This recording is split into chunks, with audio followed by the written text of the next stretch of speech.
假使我3個牙腳3個出口，醫生都同你通開嚟，哇！恭喜你撞大彩，你遇到一個神醫嚟㗎。Hello， 大家好，蔡醫生又翻嚟啦。今集呢就係根管治療杜牙根 RCT 嘅第2集。好啦，咁第1集呢，好好介紹咗一個牙齒嘅解剖一個結構。我諗大家都可以睇翻啦。上次我畫嘅圖呢，仲留低喺度㗎。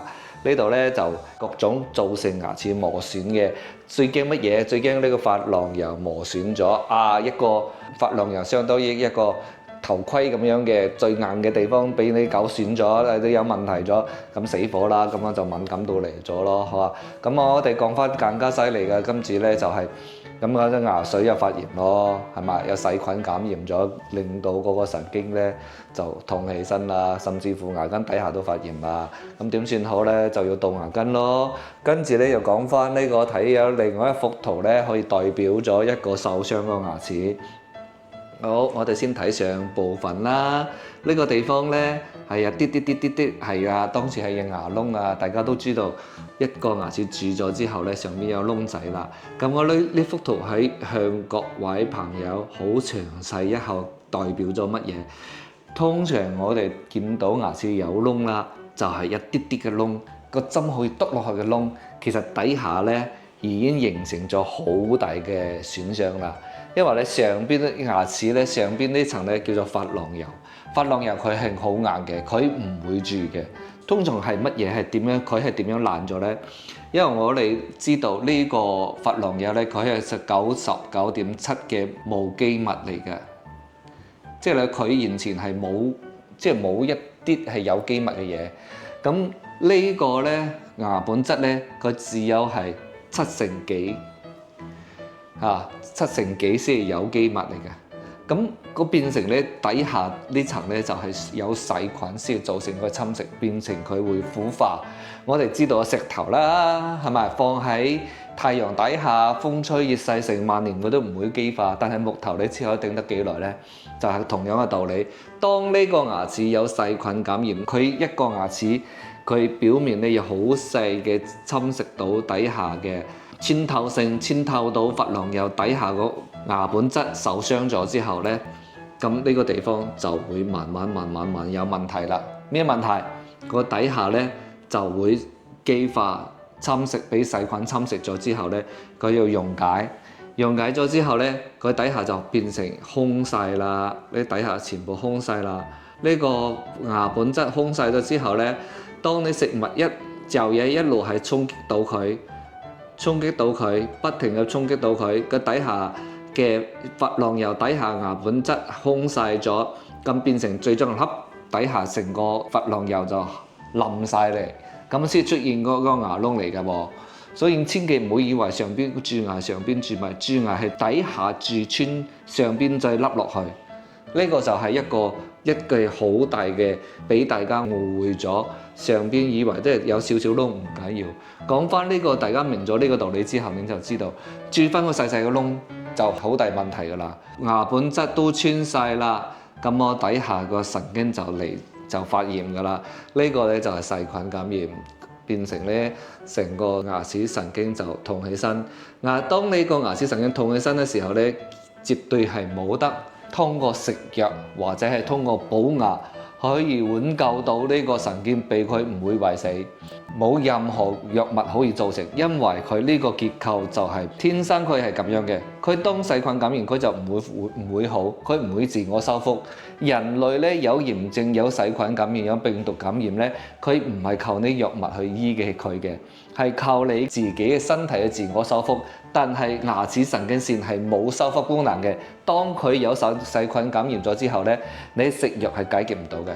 你只有係毀滅性嘅去將成個神經撩乾淨佢，清乾淨呢啲神經線之後，佢先唔會再痛，唔會發炎。因為咧，你假使唔撩乾淨佢之後，佢神經佢仲會係繼續發展到令牙根出邊嘅結構，即係呢啲骨質層佢都會感染到發炎。呢個咧就叫做咩嘢？就根尖周炎牙根啊！牙根底下發炎，出邊係骨頭發炎，呢個就仲衰添啦。呢個會慢慢發展到乜嘢？發展成變成一個肉芽，甚至乎一個胸腔，面積好大嘅。特別係個門牙，呢個牙根管呢個口咧有大有細嘅，門牙咧會粗啲，後邊大牙會細啲。咁嗰啲門牙咧，特別啲年輕嘅咧，假使佢好早10幾歲就發炎咗門牙，通常咧有咩？有蛀牙啦，或者外傷撞親啦，都會造成啲牙根底下發炎。跟住你個骨頭咧就有慢慢有變成有炎症嘅吸收，甚至乎會將你四周骨頭侵蝕晒。我曾經見到最嚴重嘅咧，就一個40幾歲嘅男性，佢門牙鼻哥底下咧手去撳佢，可以撳到好似乒乓波咁樣，手指成個手指呢個地方空晒啊！即係鼻底同埋上溝都係已經穿咗，好恐怖㗎。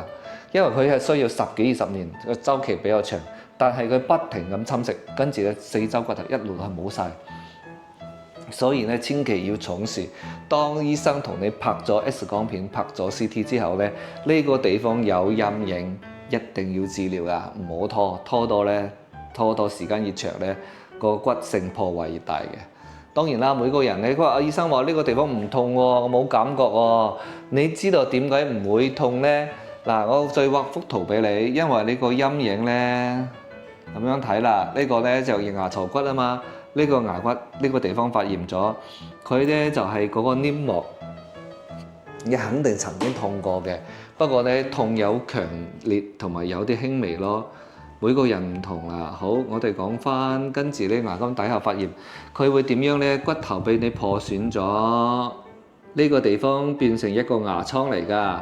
所有啲膿水咧，佢都會喺呢個地方出咗嚟，知唔知啊？當然啦，啲牙肉咧，你平時睇唔到一個窿喺度，佢唔會一個窿啊嘛，佢有時係輕嘅口，針篤落去先有個口，佢呢個膿水就突破呢個黏膜喺度出去，所以啲壓力咧就唔會增加，唔會變大，但係佢一路係咁流啲膿水，你自己唔知啫，滲透啲劑，你嘴入邊係冇感覺嘅，而且佢唔會痛。但係有啲人講話咧，啲牙齒點解有起火氣重？一就牙周病，一就根尖周炎，佢先牙肉先會腫嘅。一係牙肉發炎咯，一係牙周炎咯，同埋啲牙根底下發炎啦。仲慘嗰啲牙根底下發炎，甚至乎你上邊咧佢又有牙周炎連埋一齊，兩個變成啲乜嘢咧？就係牙髓、牙體、牙周聯合病變，呢個醫生就更加難醫㗎啦。好啦，我哋講翻呢個道理之後咧，跟住又同你講翻醫生係點樣醫咯。咁我哋睇過，哇咁大支針啊，係啊，呢個叫做乜嘢啦？我哋叫做 K 針、H 針。醫生咧要將呢個用個鋸聲啊，即係你各位朋友最恐怖、牙醫最有殺傷力嘅聲音，就係個斷轉車埋佢。車埋呢個住嘅地方，跟住咧將成個水箱打開嚟，打成咁樣，成個通道打咗。因為我哋睇到呢啲窿仔咧，四周邊仲有感染嘅、受侵蝕嘅地方，我哋肉眼係睇唔到嘅，都係要抗轉線嘅車乾淨佢，唔會俾佢繼續有留低嗰度。跟住咧通開咗成個通道，打開咗之後咧，我哋將呢個針咧從0.8、0.6 0.6 mm 咁細咁幼嘅頭髮絲咁大嘅針咧，一啲啲通開嚟。醫生咧，我哋要求係做一個杜牙根啊，杜牙根又要乜嘢？要拍4張 X 光片啊。點解咧？醫生首先要知道你牙根嘅長度，由頭到尾嘅長度係幾長。跟住咧就會將一個牙膠尖同你由頭 check 到長度係幾多之後咧，再同你 check 呢個牙根嘅長度。咁醫生要根據一路都要保持住呢個長度，去同你擴展喺0.6嘅 mm 開始到1.0、0.6、0.8、1.0、1.5、2.0、2.5，係咪啊？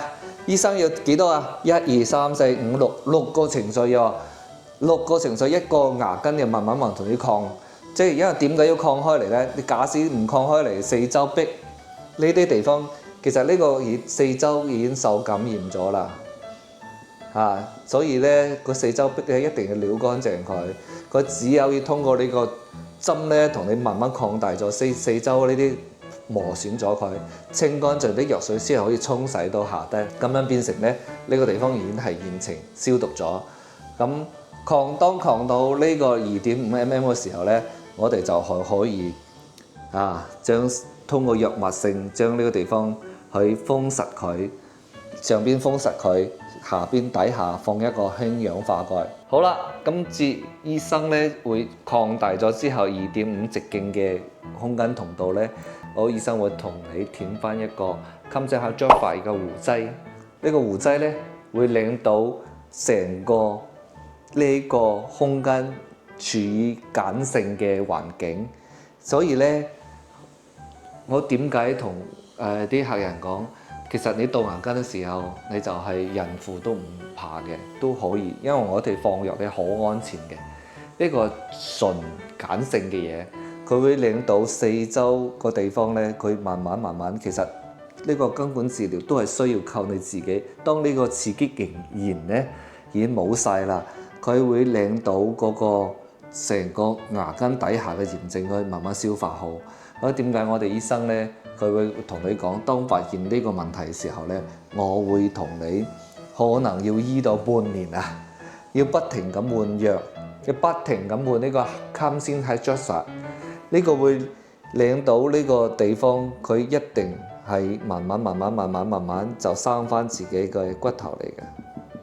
當呢個變成佢完全冇刺激型嘅時候咧，當呢個牙根 X 光睇到佢陰影已經變粗咗，底下已經慢慢形成咗骨少量，咁嘅話咧，呢個杜牙根呢個 RCT 就係治療成功咗。所以咧，每個醫生同客人治療嘅時候咧，佢會同你講需要更加長時間。各位朋友千祈唔好煩啊！唔好覺得自己呢個醫生冇水平啊！咁你恭喜你，你撞到一個好負責嘅醫生。醫生同你收咗千零蚊，同你醫咗半年甚至1年嘅時間，每個月3-4個星期同你換一次藥。你醫生咁得閒咩？咁同你咁整咗咁耐，但係就係因為你底下有問題啊嘛，咁醫生要同你醫好啊嘛，咁我佢要嘥咁多時間先去同你整咯。所以咧，咁我哋一定要認真聽醫生講，你牙齒損傷到咩程度啦？當然咧，你假使自己簡單蛀牙啦，牙根底下未有發炎，咁你就可能2-3次你就搞掂晒啦。咁醫生就同你醫翻呢個地方清乾淨就好啦。咁點解時間咁長？就因為依家醫生要等呢個地方生好啦，生有骨頭啦，佢先去同你醫，所以時間會長啲咯。咁我哋要講翻咧，有時咧唔係每個杜牙根都醫得好。我哋睇下呢張圖咧，點解？呢係咪呢個地方啊？點？佢有分支啊，佢要分到好多細支出嚟啊！細支又唔緊要咯，通過藥物食可以倒死佢啊。最驚我分到2-3個，好似手指咁樣佢，每個地方嗰度有一個出口，有4-5個出口，冇得醫啊！底下已經通唔到噶啦。假使我3個牙腳3個出口，醫生都同你通開嚟，哇！恭喜你撞大彩，你醫到一個神醫嚟㗎！真係啊！醫生撞到一個一生都見唔到一個可以做得出成功嘅病例，咁醫生佢攞去參展啦。咁我話咧，所有展項都會俾佢。呢個醫生會好犀利，可以醫得好呢個咁樣嘅問題。但其實咧，呢個機率好高㗎。即係我同你杜牙根嘅時候咧，即係可以同你倒翻呢度呢個地方，我同醫唔到㗎。當然啦，佢有啲分支唔係好粗嘅時候咧，佢會可能呢個地方病害咧，可能慢慢會愈合，唔會有咩大病害咯。但係真係時間長咗，慢慢呢個病害有咗啦。你都唔好怪你醫生，點解醫咗之後而家仲會痛，仲有問題？